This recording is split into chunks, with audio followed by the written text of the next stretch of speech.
Masu kallo barkanmu da dawowa sai kuma yanzu lokacin waton tattaunawa kenan na siyasa inda yake yanzu haka na samu waton wakilai guda biyu a jam'iyyu guda biyu da aka sani ko da kai muna da jam'iyyu modan biyu a kasa amma dai to har yanzu dai onto the third force ya zo mun san dai NDC da NPP kawai ne yes so a bangaren waton NDC kusa da ni a haguna shine waton national communication team member ce na NDC ita ce waton Hajiya Sahada Alhassan. Hajiya, salamu alaikum. Wa alaikum salam. Ya gida. Lafiya. Na gan kin sa 24-hour economy.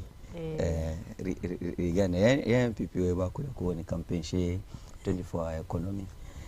In the 24-hour economy ba campaign, but I wonder what campaign. Already because the night economy is there. You can send money at any time that you want, and then also the restaurants are operating 24 hours. The Kaje Kumashi, Nda Kaje Kumasi, Kaje New Plan, the Sauransu, Lori Canada, 24 hours.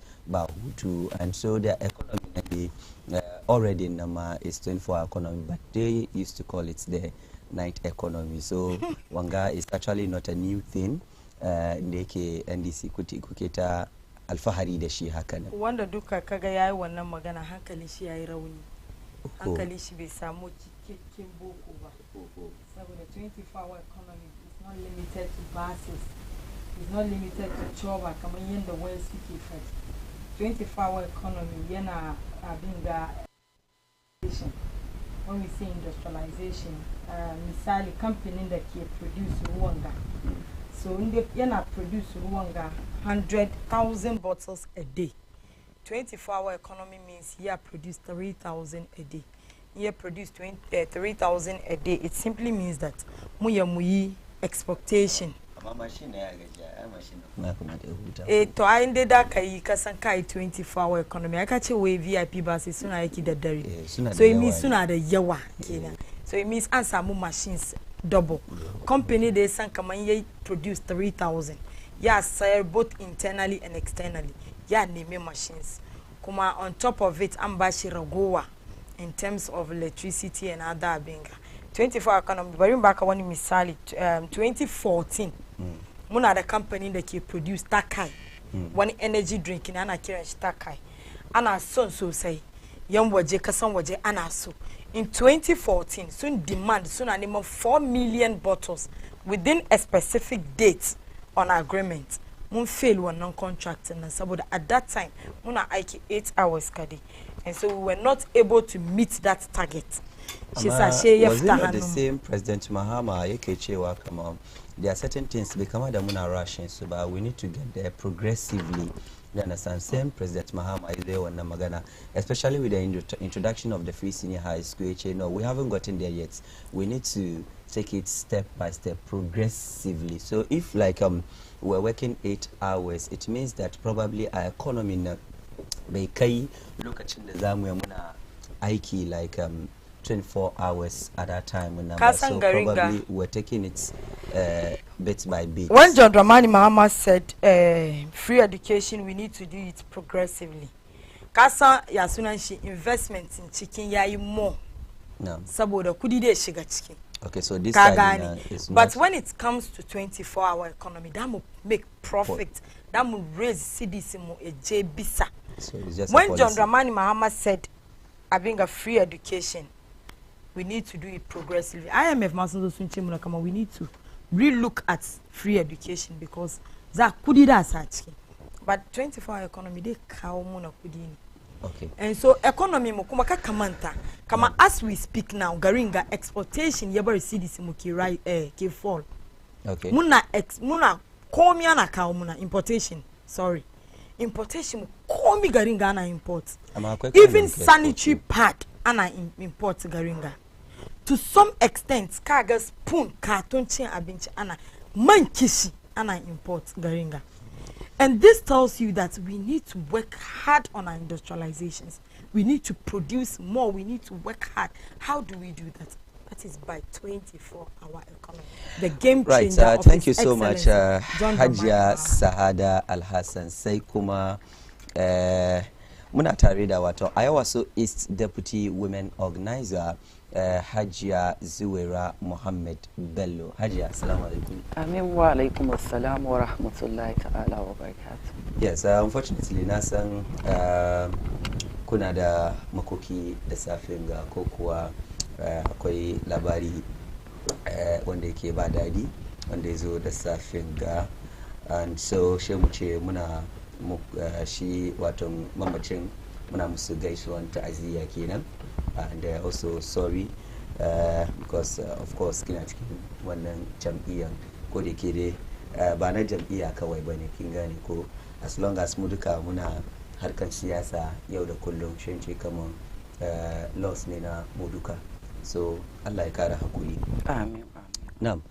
Gashi nan dai cikin zatutukan Hajiya ko da ke ba mu kai kan topics da za mu yi batukuna, to ba sani ba kina da wani zance game da wannan magana, because I think it should be fair enough nan ya bado masu kallo kuma suna ji, it will be fair enough baki dama in kina da wani zance da za ki yi game da wato wannan zatutukan ta kafin mu shiga a cikin maudu'unmu na yau insha Allah. Assalamu alaikum wa rahmatullahi ta'ala wa barakatuh. Na isar da gaisuwan taziya zuwa ga iyalan da don zuriyan Mahmud Hussein mai lakabi Heavy D, former constituency chairman Ayawaso East and Ayawaso North. At the same time ya yi Ayawaso East chairman, sannan da aka zo aka raba constituency nan ya je Ayawaso North ya je zama constituency chairman su. Bai ji daɗi ba da kwanaki dai, amma Allah ya yi nashi kuma mun gode ma Allah, alhamdulillah alhamdulillah alhamdulillah.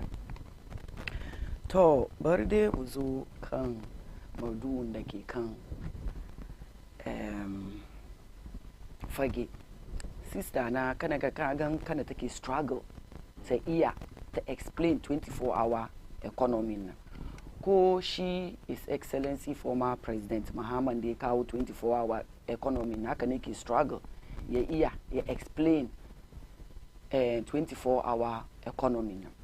24-hour economy na zai zama kamar just like the slogan da suka ide bi ke ata irin shi ne kuma ke kawowa yanzu aka gaga, domin su da kanshi explaining shi na musu wuya. Don ta kawo wani example na ta bayar kamar in an analogy na take son ta bayar kamar wai 2014 wani energy drink ta kai abin da ya saba su meet productivity na saboda bamu da 24-hour economy. Mu duka mun san nan ga je New Town printing press duka New Town yake ko ba haka nan bane, in suka samu aiki suna yin 24 hours suna yin printing. Kariya nake yin ko gaskiya nake? Yasa ta kai na abin da yasa ba sai su meet wannan target na at that time na saboda doom so she lokacin ba light. Yasa da me za su yi wannan 24 hours, da me za su yi wannan aiki na su yi su produce wannan product na wannan 24 hours.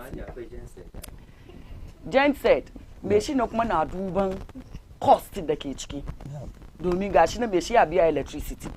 Ka san kamar wannan lokacin nan kuma an kara mu da electricity fa aka ce wai mu pay more inda muna so electricity muka pay more, kuma she ba light kuma ga doom so me shi kuma je sai ya sunan shi petrol kuma yazo ya sa ma generator yazo ya generate ya ce zai yi production na cost nan zai je high kenan da maybe demands nan da mutane na suka san cost bai abin da ya sa ba su yi sun meet wannan target nan ba. In kuma His Excellency former President John Mahama na magana about 24-hour economy, kamar yanda farko yake 24-hour economy ya kamata ya je with stable energy ko ba haka bane, domin ba ka kai aikin da ba energy ko ba energy wato makamashi kenan, wuta electricity. John Mahama da shi ya kai mu cikin dumso 8 years. Muna experience dumso ba light ba komai, idan me dai zo ya zo ya yi wannan 24-hour economy na abin da ya sa su da kansu da ministers su da wanda ya kawo former ministers su da wanda suka kawo wanga har yanzu ba su explain muna 24-hour economy nan kenan domin 24-hour economy na is nothing but a slogan. Slogan ne kawai. Slogan ne kawai. Okay, Hajiya mata ce kama is a policy whereby, because when you look at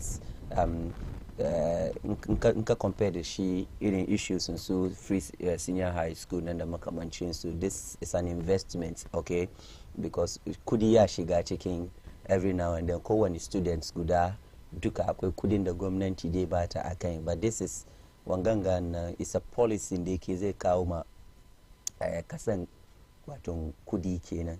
So I think na ji dadin submissions in kuduka anyway, so masu kallo it's up to them, because I don't want us to waste much time on the 24-hour economy, because that's not our topic for the day anyway. And then the 24-hour economy, I know that time by time mun samu lokaci mu zo muna batun shi time by time, because yanzu ma za shiga cikin campaign da kanshi insha Allah. So jiya mun ga cewa waton MPP sun kai wuntumi a waton Menshia Palace game da wasu zatutuka da aka ce yayi. To aka zo ana neman mutum bai kare ba wuntumi, har dai muka ga kamar shi party general secretary suka je wurin nan on his behalf, but then aka ce ana neman muntumi da kanshi, she muna gani kamar an je no shi kenan, but yawan ka duba graphics nan duka ma da suka zo na nufin cewa ma an je an gama lami lafiya wai muntumi ya wuce. So bari so ma da ki Hajiya Zuwaira, da zai min kamar da na gani wasu reports da safen ga wai NDC ne suke ta kasa suke ta fura wuta karkashin al'amarin, ba wani big issue bane a haka. Batun chairman wuntumi, regional chairman Ashanti region, kuma a takaice na political scene in Ashanti region is the biggest constituency. In the political scene. The biggest constituency in Ghana, in Ghana's politics. Kuma shi zamana kuma it is the stronghold of the New Patriotic Party. Party mu stronghold muke na inda muke samun vote mu sosai kenan, domin kowane lokacin da vote mu da story na 2 million pluses ke fitowa wurin nan. Yasa da burhahan nan ya tashi ko da ayaniya ya tashi kan batun maganan nan, party mu leadership suka ce wai bari su je su ji menene ainihin magana ko menene maganan nan da yake tashi bai karewa.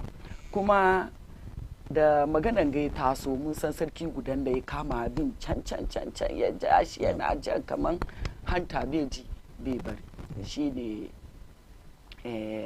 Kosuko Hini ko Oman Hini ake ce mai ne.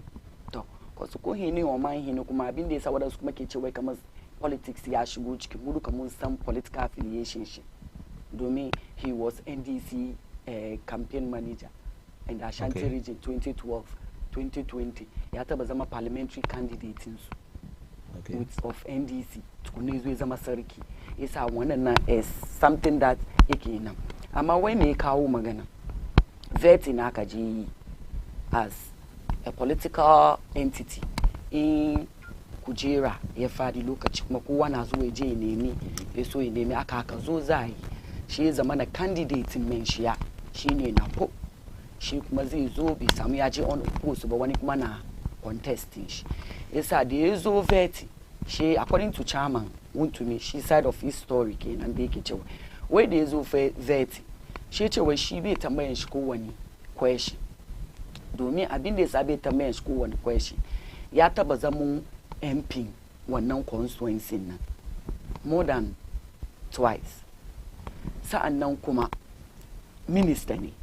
Yasa inda an vetting ne ya go through vetting, yasa ba wani question da za iya a tambaye shi kuma isa napon nan ke nesa shi as regional chairman girman da ya ba shi napon ke ne cewa kamar bai iya ya tambaye shi kowane question domin question da ke nan dukan da ake tambayan candidate sun san ko sun riga sun san isa bai da need a tambaye shi question shi a that time na kuma shi akwai wani shi kuma yana cikin sub chiefs na irin kananan sarakan nan kuma shi kuma wai council of elder ne daga constituency nan isa shi ma ya zo part of the vetting committee or he's part of the vetting committee shi kuma yana wurin to wai wurin nan ne shi chairman wuntumi ya yi wani hurcin da shi bai mai dadi ba shi wannan sarkin ne yake gan kaman hurcin da chairman wuntumi ya yi nan ya yi kamar ya swaba ko yana so ya nuna kamar shi yana da karfi ya fi utunfuwa a santihini to lokacin da maganan ga ya taso duka ba utunfuwa Ghana yana England batun shanin wani heritage gold mun da aka ce menene nan da zuwa a return nan da kuma an return ma ya bisa abin da ya kai shi ke nesa shi ba shi nesa da ya zo ko lokacin aka kira chairman wuntumi ya ba da excuse wai bai ji dadi bai sa da ya je ba manyan leadership party suka te kuma su suka nuna kamar shi da kanshi suke son ya zo su komin da kenan to me Ashanti region shine Otunfo ya zo yana nan an kirawo an zo ga shi chairman wuntumi ga wa'anda kuma suka ce wai kamar maganar da aka yi ya taba kuma maganar da aka yi ba wai kamar su bana masu suna gan kamar ya so ya kawo rauni kan sarautan Otunfo ko ya shi kaskatar da sarautan Otunfo to Otunfo ya kashe magana an ji an kare ya ce to ya ji shi kuma ya take magana shi kenan chairman wuntumi ya ba da hakurin shi sun amince su yi mishi gargadi kuma kar ya kare wannan hurci domin dai according to shi chairman wuntumi wai shi hurcin da ya yi na without any malice ba wai kamar ya yi ne kaskanta sarautan Otunfo ba amma politically magana ka kasan kan da political exuberance da wanganga yake sa politically yayi magana kamar yes he has a kingdom, it is a political kingdom, he is the regional chairman of the Ashanti region kamar misali ce kamar bai na TV ga yanzu studio ga kingdom ka ne ba wanda ya fi ni karfi yanzu haka ga yanzu haka ka ganda maka kai ka ce mu tashi mu fita ba abin da zamu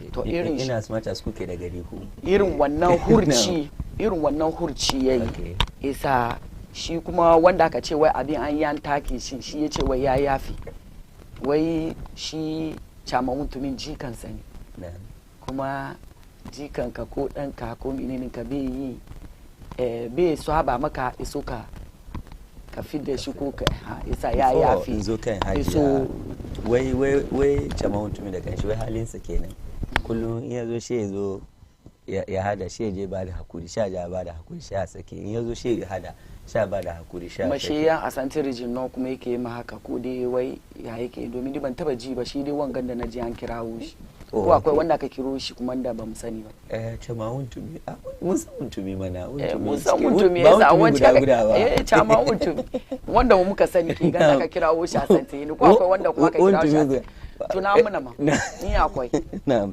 all right maybe Hajiya ta tuna mana all right so Hajiya Sada na'am jama'a rigan ya bari program ka ya dan divert kada that is the agenda da farko bari masu kallon mu gaisuwa gaida Hajiya kuma yi mu duka gaisuwan taziya ita ma da little thing da zan yi fadi game da heavy D shine the last time da muka registration shine mai rasuwa kenan ko shi mai rasuwa na'am ya suna sosai Mahmud Hussein amma ni heavy din nan na sai the last time da muka registration prior to 2020 elections na samu matsala da mutane da yawa saboda importation and at some point she ni da shi muka samu sabani she ya zama hai to mahaifiyana ita cikin giwaye take so she ta zo ta iske ni da shi na sabani she ta yanke ni da mari. So quickly she na bar wurin saboda na san yanda ni da ita muke. After she ya kira ni shi da kanshi Allah ya ji kanshi da rama. She ce mini ashe ke diyana ne ki yafe mi. And that is one thing that nake respecting shi da shi. Saboda ni da na zama karama da irin yanda ni da shi muka samu saban. The fact that ya gane kaman na yar uwan shi ne. He was able to apologize. Allah ya sa. Amin. Wannan ya zama rahma gare shi. Amin. That's nice. Now za mu zo kan. Na'am. Wuntumi. Ina mini kaga zancen wuntumi ga. Na mind na I will not comment about it. Amma politics ya barka comment. Saboda one wuntumi chairman ne na Ashanti region. Two Ashanti region MPP stronghold su ne. Sa ko me suke yi da yake mu ma muna cikin gari so ya kamata mu pass comment she mu pass. Na ga ka tambaye ajiya kaman ba first time mun wuntumi yayi wannan abu kinan ba she tana so ta fish out words from your mouth. Amma mu duka mun san wuntumi kuma muka san yanda yake caba magana.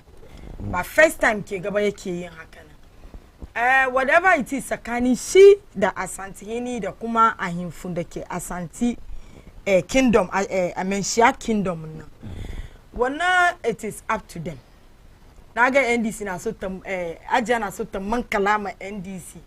By the mere for cause people ko what time suka samu problem NDC ne. People ko what time no matter how the problem is NDC. Don naga tana ce wai wannan sarki nan former NDC menene. I don't ni ma ban sani ma ba. I don't even know that. Abinda na sani shine ko me babba kake yi matukan yara na kallon ka ya kamata ka sa hankali da abinda kake yi. Inde kana gida she yara na gaban ka za ka yi kariya sometimes suna kira wani kariya wani correct kariya ne ko shi mu ce wanga kariya normal wannan ba komai ba. Matukan yara na gaban ka ba kai. In yara na gaban ka ko wani furuci ba kai. Me yasa nake wannan abu? Ina so in doko baban wuntumi. In zo sa cikin magana. Wani ne baban wuntumi? Nanado. Yes. Wani lokaci sarkin cikin wani voter region yayi request burin Nanado. President Nanado. Ya ce John Dramani Mahama ya gina muna free SHS nan wani e-block mu ma mun samu. I think that's sarkin Aflahu ke. Yes. Amma ba complete ba. Ka tuna irin bakan magana da Nanado yayi ma wannan sarki. Okay, if my memory serves me right and it's the same issue kike batun shi. I think Nana was on radio. She aka ce wai sarkin Aflahu ya bashi one timeline. Ya zo ya complete e-block nan da John Dramani Mahama. It's the same thing I am talking about. So let me learn. So ina zuwa she kaman ya ce kaman inda is that easy da ya complete. Bakan magana ne yayi. Okay. Shi kuma bai kamata ya bashi. No. Ajiya ya hankuri, let me deal with him. Bari mu yi magana. Na kare jot down. The MPP were saying abinda nake fadi shine. Konche some portion of Ghanaians. Okay, abinda nake fadi shine. Wai me yasa as sarki da a president. Okay. Me yasa ke kiran ka father for all? Saboda you are tempted ka ji abinda bai kamata ka ji ba. So inde sarki ya feel kaman sarauta na the votes da nike da shi as my power. Ya demand aburinka. Ya baka time. Irin wanga baka magana ba yin. Wanda je kwanta gefe. Nanado is cited on radio. Mutanen garin shi cikin Ashanti region suka ce hanyar su bai da kyau. And that they are demanding as well musu hanyar su. He told them, "Kaman suna so su just vote my NDC." And he termed that as a political threat. That's what he termed it. Because if people threat you with vote, they force you to do things that probably is not budgeted for the Southern. Mukhtar, Nanado knows what presidency is. Ya taba threaten wani yayi. Nanado dey kumi preku be threaten wani ba. Be threaten Jerry John Rawlings at that time ba. And so as a yes, they will take him off. They will take him off. They will do what they will do. they will make the country unstable. He, as a minister or an MP at that time, he had threatened one. And so these are some of the things that comes with presidency. Baka misali ne nda wuntu mi yakoyo baka magana da rashin kunya. From Nanado. Let her flow. Okay, all right. Now, Mahajia, son. You one now, but the Ashanti region on radio. That's the president. Nanado, yes. Nanado. Ya je voter region ya iske mutane cikin ruwa ya musu bakan magana. Nanado recently magulmata da wasu sarakai sun bi shi wai investigate mutuwan wane ne Professor Mills. In the end ya musu bakan magana. Me ce musu? Da suka ce mishi kaman garin su hanyar gari su baki. She ce ya ba su candidate ba su vote mishi ba. She sa shi ya kyale musu hanyar su bai. Man kan ni kura na mi buwa ban fadi muku gaskiya ba na kariya. And this is the president in da. Yo aka ce chairman shi yayi bakan magana. Are you surprised? Yaro yana koyon abin da babba yake. And MPP, they are known to be very arrogant. Even so the council from Pomboati ya for the command MPP power da suka samu arrogance ya mishi yawa. Jiya ko shakaran jiya da aka yi primaries kaji keti yamu. Kaji maganganu da gaban police. But I think that was after he said his opponents also threatened abinga kokwa ya abinga ya kicha boys sin shi ko delegates sin shi magoya bayan sa da wasu macho men da sauransu, and that was why he also naka threatening kan naka ke zuwa police station. She ka sai gaban police station, she kana gaya ma police with impunity and disrespect. Kaman na gaya maka na bashi showdown nan ga na kar kuma je mishi duka. The same thing Canada Japan yayi on radio yo na Metswali. He said it. Cikakken bincike game da na san yayi wannan magana game da Ahmed Suhali, but then ba samu wani cikakken ba mu ce shi ya kashe shi ba, but yayi the same comment on TV. Okay. With regards to that, Ketiamon yayi abin da yasa ka ga na kawo maka wa enganga duka saboda kar na wuntumi ya zama maka wani abu news, because that is what MPP is known for. Arrogance, disrespect, power abuse.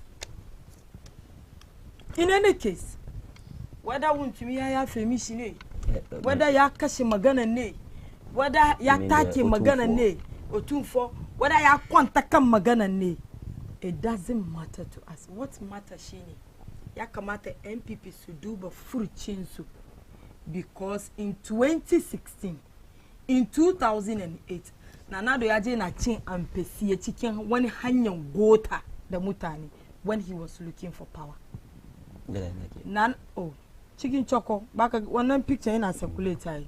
Ya zauna tsakanin mutane da matan ta sa brazier ma bata sa riga ba ta daure zani kan kirjinta, he was eating amfesiye with her. Ni kalipo na ga ya shi. Da yake neman power. And so in the mutanen da ka nemi power wurin su, yau sun baka power, kasu zama maka shara. Abinda wuntumi ke yi, it's a clear indication of power arrogance in the Yoko, not from any other person but the father of their party, Shini Nanado. Now, idan yau zamu duba the trend of abinda ya faru. No. She at some point aka ce ana neman wuntumi. Ya kamata she dai wasu sunte garin shi ne. Shi ne chama. Garin shi ne, Ashanti region garin shi ne. She dai wasu sunte. Kaga barin ga ya maka wana. No. Wa musulmai mu ke hold to the highest. Cikin garin gance bari use Chief Imam as an example. Yeah, malam. She na yi wani magana. She na ji ni na yi shi with clear, maybe without any intent. She na ji ana ce wai kamar Sada ta wani magana game da malam bata dace ba, I'm the first person da zan gudun shiga gidan malam. Jin kama kafanci ba haka nake nufi ba. Don Allah ya fi ni. Inda haka ka fahimce shi. Ka san how long it took Wuntumi sannan ya je gidan. It took ahimfu su ce mishi kamar sun bashi har Monday kuma ka sabin da yasa mayete saboda an ce musu inda wuntumi bai zo ba su su raise flag MPP ko su yi campaign cikin menshiya amma shi bai da lafiya hajiya masa na ga wani graphic kuma shi yana kwance hospital bed ba lafiya masa an kaga mai ciwo ba ka sani ba. Good to me is an arrogant person who has learned arrogancy from the president. And makamantansu. And this our way of politics ya kamata mu duba mu sasa mu bari. Saboda the mere fact that ni da Hajiya na zaune nan ga muna debate on issue, it doesn't mean masu kallo mu mun fi su hankali. It doesn't mean mun fi su kyau. It doesn't mean mun fi su ilimi. But by virtue of one or two reasons muka samu muke zaune nan ga. And so we accord them with so much respect. By virtue of Kazama chairman does not mean when the cikin garin don duka. They are not useful, they are not important, you don't have to respect them just because you have power. Akwai wani shekaru da ya wuce John Dramani Mahama kamin ya wuce lorka kaman uku biyu na gaban shi motoci na gaban shi wi saboda lokacin president ne yau yana tafiya moto guda ke gaban shi. Power sweet power ya sa so nagode Hajiya she samuna edge in our political dialogue, in our political speech, in our political space. We should accord the people we rule over with so much respect because so power. Attributing one and duka to the MPP and some leaders of the MPP, garinga muka samu, I mean, so shugaban kasa shi ma ya kira wasu, I mean, it's we are doing kira but we're actually mafias and when the issue na kuma shi ma he was asked to it became a national issue and I think son shugaban kasa ya kira wasu a cin mafias and then ana ga wannan shi ma bakar magana ne and this is not from the MPP but from Kasa bari baka wani funny abinga conversation jiya da mai gidana jiya da mai gidana she lighting da kimu ya bata so da ya bani kudi ban duba I thought it was 200 cedis on it she na doki na sa cikin bagi na fita a da ran siya abu na cire shi na ga 50 cedis she na kira ta ce a nawa ka bani shi ce 50 cedis na ce na kama 200 no she dare shi na ce mai ka mafiya na is it an insult no mutane na mafia mutane suna ci incin su suna ci musu amanan su when you call them mafia you don't insult wannan ba bakan magana ba cin mafias why would you call that a bakan magana amma kin san manan mafia mafi ba shi nake bakara baka very root word daga Italy mafia aka ce wani mafia ne masa yanzu akan ga on your set na kira Nanadu da vice shi Jack Toronto ka ce na zage su ka kira su Jack Toronto and his brother wannan kuma mama ya kira su wannan ka ce mun zage su kuma sunan na san vice shi sunan shi ya kira Mahama super incompetent na san sunan vice na san sunan shi Alhaji Babuya Dr. Mahmudu Bawumia haka na sani she ni na kira su Jack Toronto and his brother ka ce na zage su okay Bawumia ya kira na root word and mafia daga Italy naka ce wani mafia ne a ban son use wasu kalamai ka san kama aka ce wani mafia ne daga Italy aka ce wannan mafia ne irin waɗanda ma ake yi a bi karkashin kasa a mafia a gyayi sata to ba shi yake mun a zo a abin nan irin su ne wayannan mutane aka ce mafia is always wanted. Okay. You understand that? So bring back one example clearly why we still stand by they are Achim mafias and they will remain Achim mafias until they go to opposition. Here we are in IMF. Muna beg for abamu kudi kadam mu sustain come in parliament. Finance minister Kennedy Japan and the likes stood in parliament suka ce muna kama mba mu biya e-levy ba mu iya mu biya bills garinga da basu suka da ke garinga amma kaga kudaden da aka raba shi Saturday in their primaries. This is clear indication of mafias suna rob the poor, the vulnerable ones, the innocent Ghanaian taxpayers. So just with the shabin the suka in this is the clear indication of mafia. I wanted us to even talk about that one if there's time. Bari conclude by saying, come on, if jakani jak Toronto baumia ya iye kira nanado Mahama incompetent. I think Achim Mafias is a very sweet word in the Kamata to embrace and with so much comfort. Hadia. To now go the society. No. Kuma now go the detergents in the sister na Tadauka. But unshani political expediency, political insults, the sumini.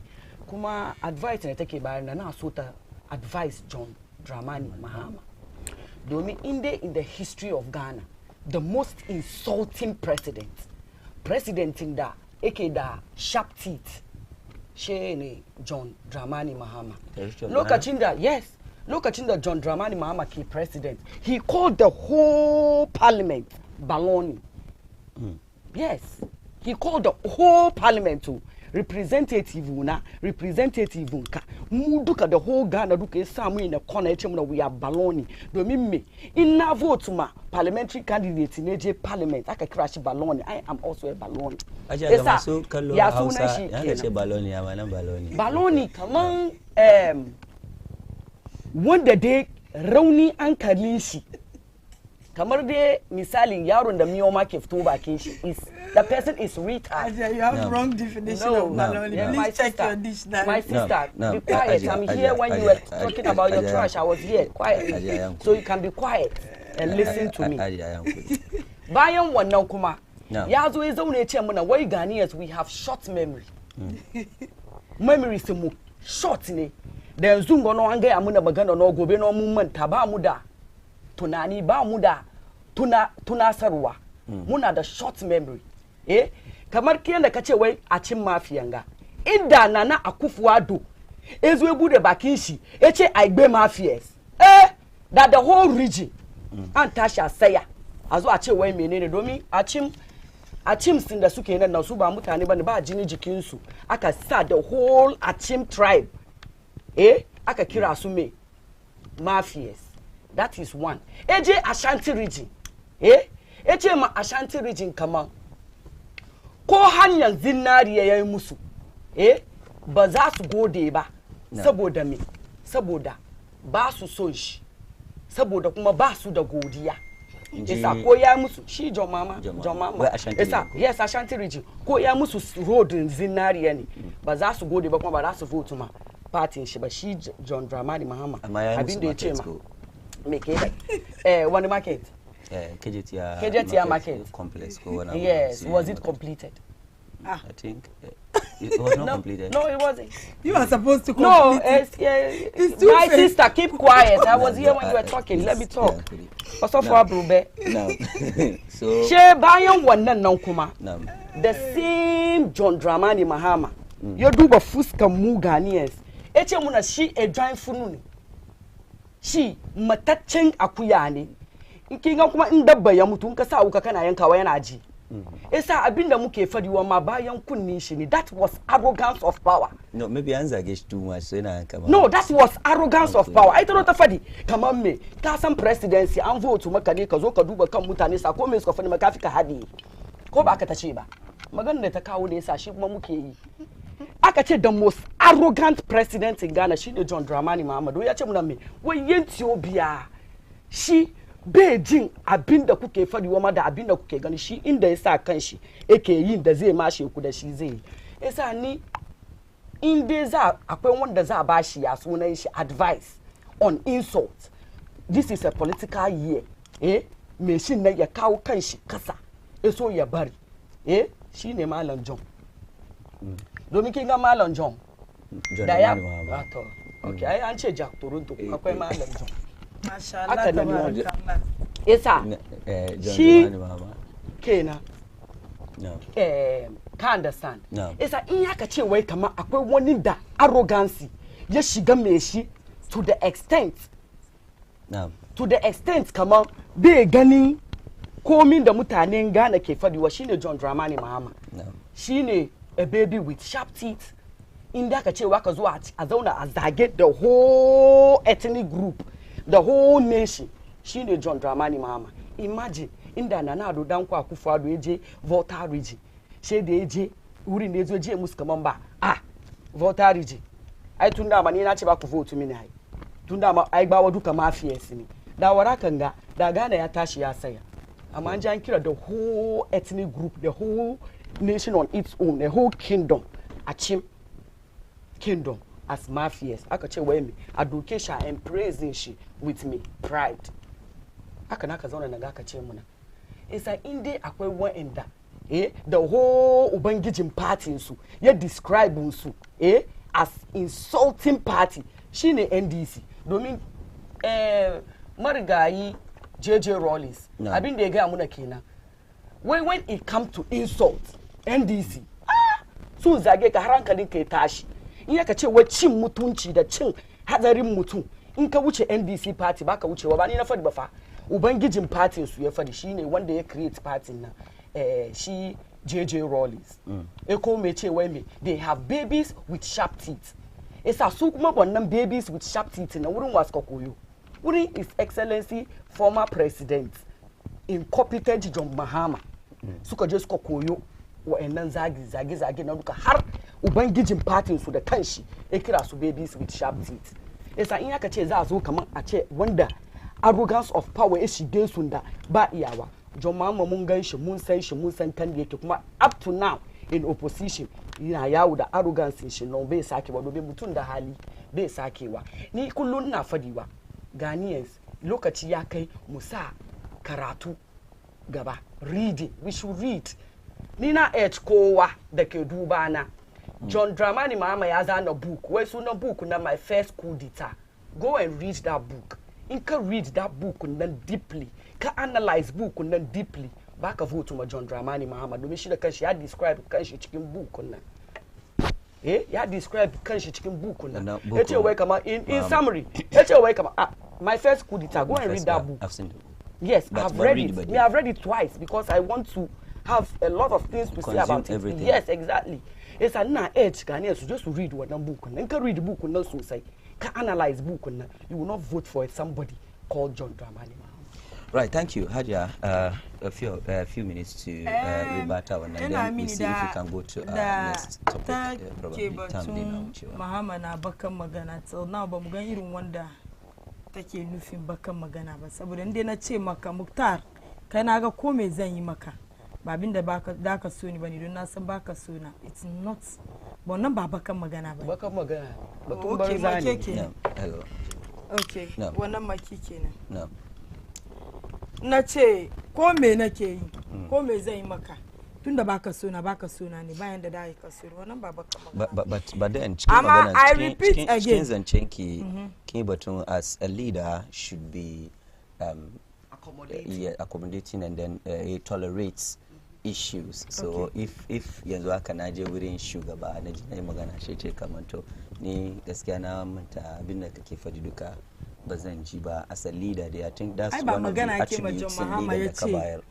Ba magana aka yi ma John Mahama wannan state magana aka yi ba magana ce ba sun yi magana batun garin su rosin garin su ya yi magana batun rosin garin su let me she did the interruption so I have to also come in and then go back. Okay. All right, kamar da nake fadi inda John Mahama lokacin da ake zagi shi incompetent ai gaisuwa ya Mamudu Muso ya Mahama a ce kaza shi Mahama ya ce oh ni ko me za fadi yanzu da na kai na understand how it is and so ni bai damu na kuma nan ba insult ba na bari ga miki wani abu ajiya kin ga MPP kuna so ku force ku equalize Mahama da Nanado which is never impossible. No, it can never be even possible. It is possible. No, it's not never. It will never be possible yes. because they are totally different people. So it can never be. Hey, you can compare John Mahama with Nana. I mean, magana so good, and I didn't do it. All right. Kuna try to compare Nanado da Mahama. But I think she made that a clarification. Come on. Be tabazama possible. Yes, that is what she's trying to do. Abinda muke fadi. Yes, abinda muke fadi shine Nanado is raised with arrogance. One day che maka shi rayuwan shi be tabazama toro. And the saddest day of his life was the day taxi yezo pick in his school. Take it check, take it check interview they grant. It tells you how no listen. It tells you how arrogant Nanado is. Really? I am not saying come on the fact that he actually come on betabazama chocho. It means that statement is arrogant. But how he put it. Okay. Because I if you are coming to lead, he was privileged. No, privilege. You're coming to lead those who can barely feed, who can barely have clean water to drink. And you are telling them that. What are you saying? What are you saying? And which is what? Yes, so in this difficult time, now what I want Aja to understand is His Excellency John Dramani Mahama. We have the clear explanation of it. Achi mafias, if you are not mafias, what are they? And I think some of the words in Andamukaris that we are being asked. Have you tried as much as possible to explain the mafia now? Okay, and then I think I saw the Baloney this thing to here. So good morning, Baina TV and your panelists. I'm enjoying the show from Nima. Great. Mafia means any organized group of criminals resembling the mafia in its way of operating. We noun, mafia, plural noun, mafias, the rise of criminal mafias, a group of regarded as exerting a hidden, sinister influence. Okay, the British literary mafia, and okay, so that's the meaning of mafia anyway from one of our viewers.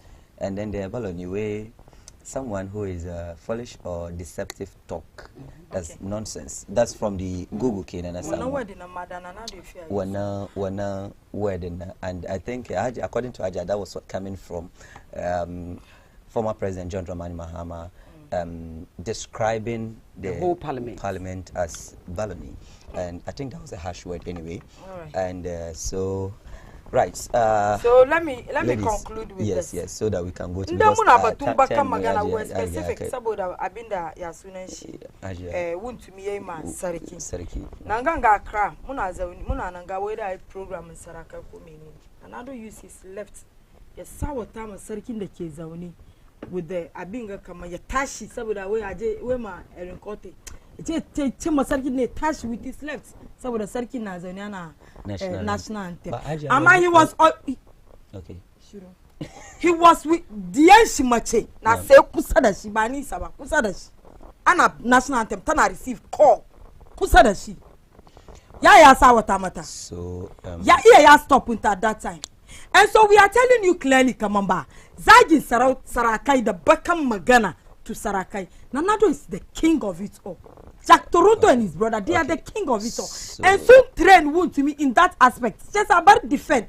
When you try to defend everything, sometimes you end up falling in a big hole. Look, Unsuka just cause mess, and so sometimes be prudent enough. There is no way. It is Sarakadaka just skin Nima. There is no way that you can what a number.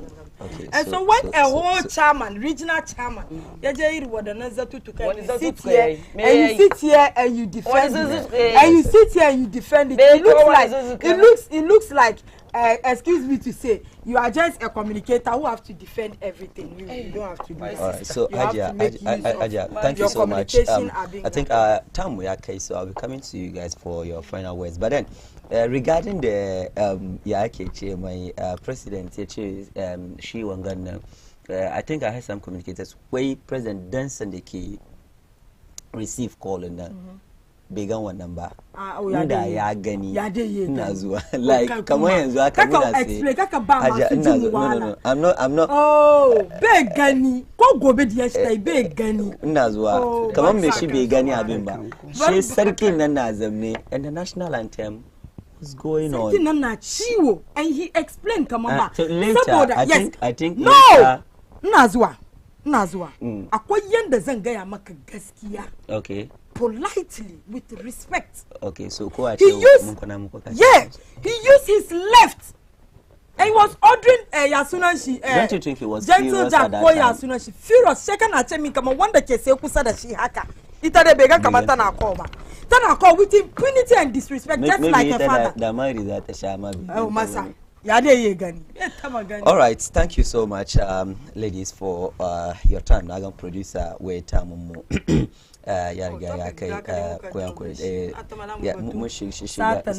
Clarify. I think probably okay, producer, we have 8 minutes mushiga. So I think we're going to do that like 3 minutes, inshallah. So Barin Farah, the key Hajia Sada with that Batun Sisi Yadapako. Yes, so I think there's this story that came in the Kechewa about corruption. Yes, let me see the main Abingan. Sorry. Okay, so okay. She wanga kechewa yes Bawa Muktari yake fadiwa we Cecilia Dapes case nails Nanado and Baumia government as corrupt.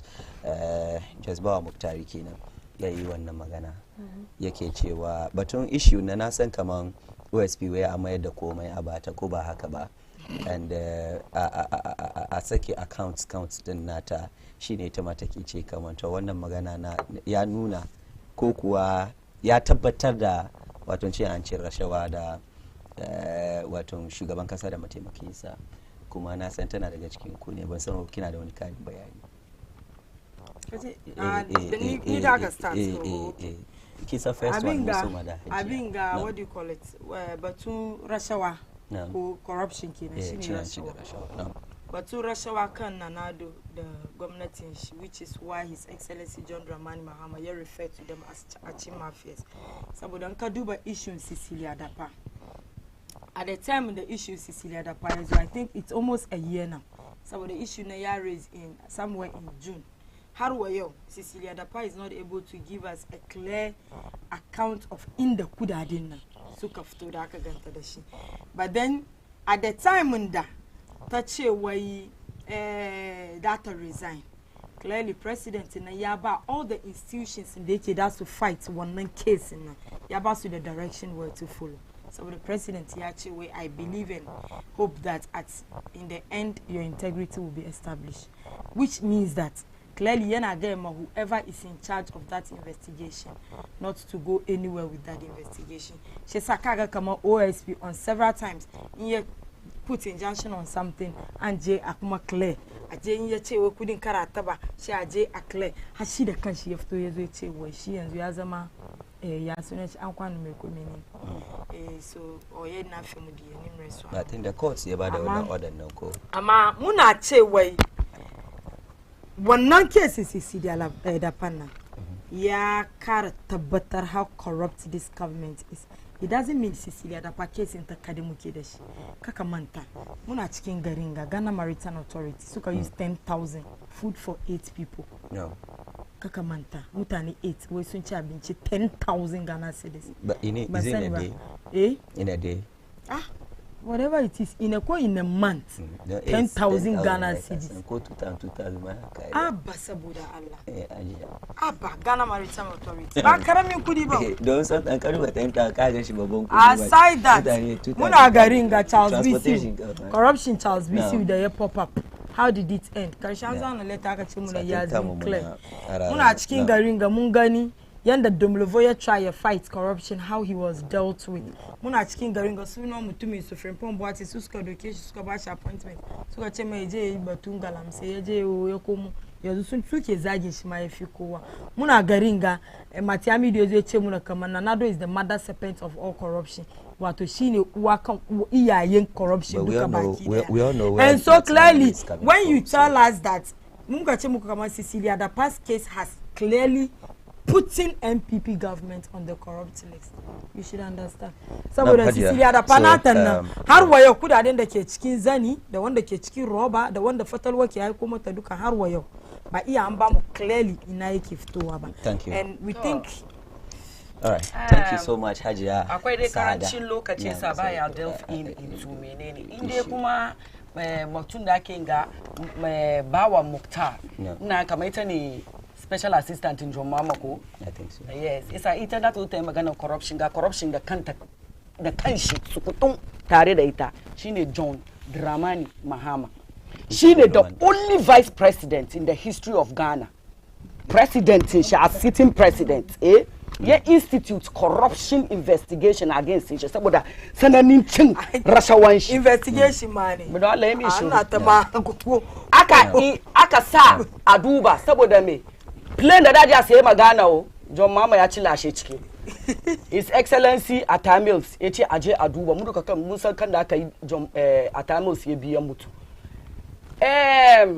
gashi nan sarakan gari su ma sun zo wai suna so su ga autopsy shari yanzu domin ba su yarda da kan da mutuwan shi ya zo ba yasa in dai ta yi maganan batun corruption John Dramani Mahama yanzu aka ga muna so ma mu kawo mishi corruption ton yanzu ya muna corruption ton mun gani 24 hours domin in aka ce corruption sarkin corruption ba wai ma ba mu zuwa wurin ya sunan shi minister sai shi da komai shi John Dramani Mahama da kanshi corrupt ne domin muna nan ga Ford expedition munji muna nanga ai fosoto ko ai fosoto ko ya suka kiran shi ne munji wannan corruption na isa in dai da ta yi maganan corruption John Dramani Mahama shine corruption da kanshi sukutun corruption da yake zaune John Dramani Mahama nan ganga ka ce za a yi mobile money interoperability mu da kan mun ji babban kudin da aka kiran da aka ce wai za yi da shi da aka zo aka review contract na kuma mun gan kudin da aka duki aka yi da shi isa aka ce corruption John Mahama shi ne the word corruption da kanshi John Mahama isa ni nake edge mutane go and read John Mahama's own book his own biography da ya zana my first coup d'etat go and read that book well you will not vote for a character called John Dramani Mahama da yazo back yanzu yace ce na neman Ghanaians su zo su vote mai John Dramani Mahama Koskarima ne mun taba ganshi mun san kan da yake mun san shi kuma kama in dai za yi zo a yi maganar cin rashawa cin hanci in ka wuce John Dramani Mahama ba inda za ka bi John Dramani Mahama sarautar da yake zuwa ga 4 years kada yake da shi 4 years na ko ya ce wai mu bashi honeymoon 2 years sauran 2 years 2 years na me dai zo yayi dai zo ne ya sunan shi bauxite invest munda edoki ya ba kanin shi da zai fita kan sarautar da aka karbi shi da ya komai so ya zo ya kwashe ya bashi abin da yasa yake so ya komo kenan saboda me ya zo ya sata kudin Ghana kan da ya sani kuma mun san John Dramani Mahama shi corrupt ne is corrupt he will never change and he will continue to be corrupt ba san ba ko ka lura kaman ba in aje da ta batun John Mahama kamar ya fita ya fadi suka ji batun John Mahama ba su da fadi she's speaking passionately domin aka sha in aka ji batun John Dramani Mahama when you said message and I think it will be fair enough for me to read the message in it will be fair enough anyway even though when I machine attacking any but then I think that will be fair enough to probably read the message. Where this man is untruthful, then why would you give Haja a shorter time and give the lady in the red veil a longer time? So anyway, sorry. There was no time checker. It's not your fault. All right. Thank you so much. I think I'm cleared. All right. So, ladies, thank you so much for your time. But I want to give you just 1 minute to final words and just 1 minute, please. Can we exceed? Haja Sada. His Excellency John Dramani Mahama. 1 minute. Now. She the first person that President Yeta will investigate. At least John Dramani Mahama ya fight corruption. Abuga Pele was one of us. He's jailed. At least John Dramani Mahama ya fight corruption. Yasuna Victoriama by mere assumption of tax amu $1 million. Answer Lameta, she resigned. Abinga Bas Brandon, she refunded every money to the last kobo. This is an indication of fighting corruption. Don't Allah, don't Annabi. Kudi Sicilia da padaka gani na sani na baumya na ciki. Da ya bata tarika. Na nanado na ciki da ya bata tarika. Na kenufuriata na ciki. She said you are compelled to defend it. Amma don't Allah, don't Annabi. Kubari dunia suga saboda ya unka duba worldwide. Even Benin, they are ahead of us when it comes to fighting corruption. All right, thank you. Allah. Ko wa duniya gan kamamba. Kun yi ready to fight corruption. Ku ne ku kamanta kadan kan. Kamanta kamar da jama'a ya kamanta da Abuga Pele da Victoria Ama da Bas Brand ku kamanta. Hajiya Zuwaira, yes. 1 minute. Assalamu alaikum majiyan mu kuma masu duban mu. His Excellency Dr. Alhaji Mahmud Bawumia. Gurin dukkan musulmai baki daya kenan. Abin fariyan mu ne mu musulmai. Isa lokaci ya kai in Allah ya yarda cikin bakwan ga zai fito ya outline policies shi. Ba rhetoric policies bo. Policy that they resonate with the people that could understand. Kuma His Excellency the President in waiting, Dr. Alhaji Mahmud Bawumia.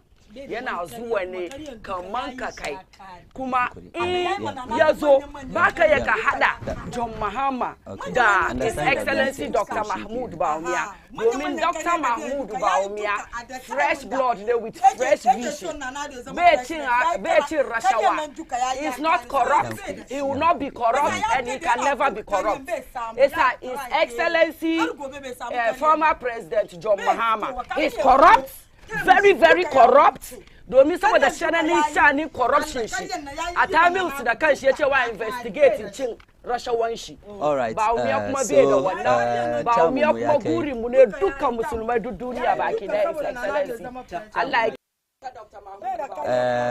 masu kallo Hajiya Zuwaira Muhammad Bello na wato Ayawaso East Ko Ayawaso East Deputy Women's Organizer da kuma Hajiya Sahada Alhassan National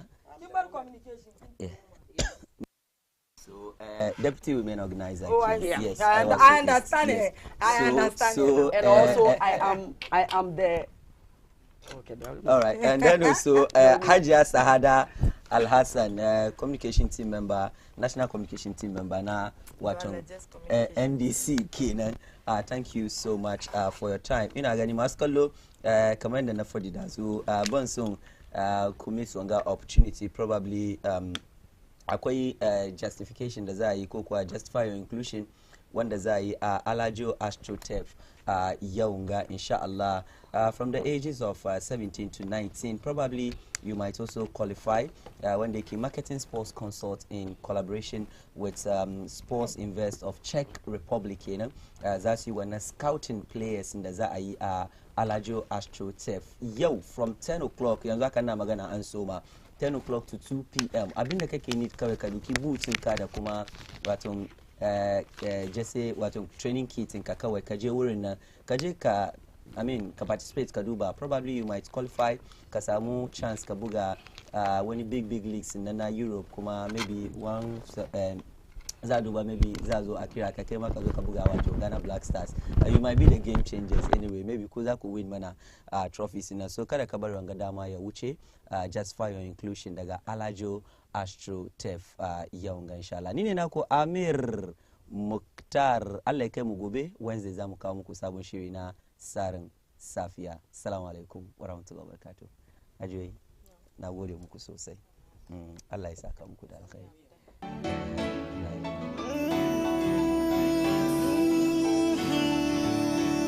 Okay. Akafuru Mungu